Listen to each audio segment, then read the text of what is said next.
হিফজখানা এদেরকে আরো বোকা বানিয়েছে। ও কোরআন মুখস্থ করতে করতে 12, 14, 16 বছর বয়সে হয়ে গেছে, তো যুবক হয়ে গেছে, তো আর তো পড়তে ভালো লাগে না। তখনও সুন্দর একটা টুপি দিয়েছে মাথায়, আবার উঁচু, তার উপরে রুমাল দিয়েছে লাল দিয়ে, মানুষের বাড়ি দাওয়াত খেয়ে বেড়াচ্ছে। আর মানুষও বলছে যে হাফেজ সাহেব, আর বাপেও বলছে যে আমার ছেলেকে হাফেজ করাবো। লোকটাও বলছে আমার আব্বা পাইলট ছিল, তো তাই আমার আব্বার টাকা পয়সা দিয়ে একটা হিফজখানা খুলেছি। কেউ জানে না হিফজখানা কি। আন্ধা কো আন্ধা পড়াতা হ্যায়, না হাফেজ জানে কিছু, না হুজুর জানে কিছু। দোনো কে দোনো সমান সমান হয়, বরাবর হ্যায়, সবাই সমান। আপনি যখন সালাত আদায় করেন তখন ইখলাস আর ফালাক পড়েন, আর যখন হাফেজ সাহেব সালাত আদায় করায় তখন সূরা বাকারা আর আলে ইমরান পড়াই। এইটুকু পার্থক্য। আপনি যেমন জানেন না, ওও তেমন জানেন না, তবে আপনি তার চেয়ে বেশি জানেন। কেন? ধর্মকে আপনি ভালোবাসার সুবাদে আপনি পরিশ্রম করেন। ও তো দাওয়াত খাওয়ার তালে আছে, ও পরিশ্রমও করে না। কাজে ধর্ম ওখান থেকে গেছে। চাঁপাইনবাবগঞ্জের ভাষাতে ওর হাঁটুর মালাই ফাটিয়ে ওকে অকেজো করে দেওয়া হয়েছে, ও যেন আর চলতে না পারে, ও যেন আর চলতে না পারে।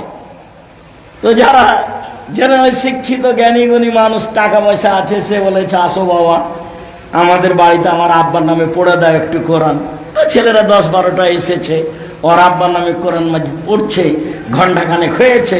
তখন হাফিজ সাহেব বলছে যে স্যার পড়া হয়ে গেছে। ও তাড়াতাড়ি হয়ে গেল।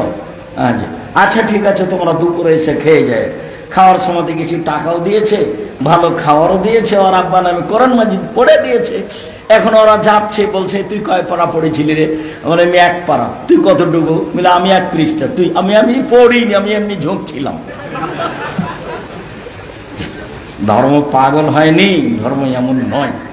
কোরআন হাদিস শিখতে হবে একবারে জেহেন, মাথাকে, মস্তিষ্ককে খালি করে, কারো প্রতি ভালোবাসা বজায় রেখে নয়, শুধুমাত্র মুহাম্মদ সাল্লাল্লাহু আলাইহি সাল্লামের উপরে ভালোবাসা বজায় রেখে কোরআন হাদিস শিখতে হবে। তাহলেই সঠিক পথ পাওয়া যাবে।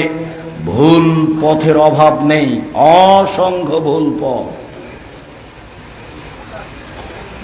সম্মানিত দ্বীনি ভাই বোন, রাসূল সাল্লাল্লাহু আলাইহি সাল্লাম বললেন সাল্লা বিল্লাইলি ওয়ান নাসু নিয়াম, মানুষ যখন ঘুমিয়ে তখন তাহাজ্জুদ পড়ে, রাতের সালাত আদায় করে, এ দামি জান্নাত পাবে।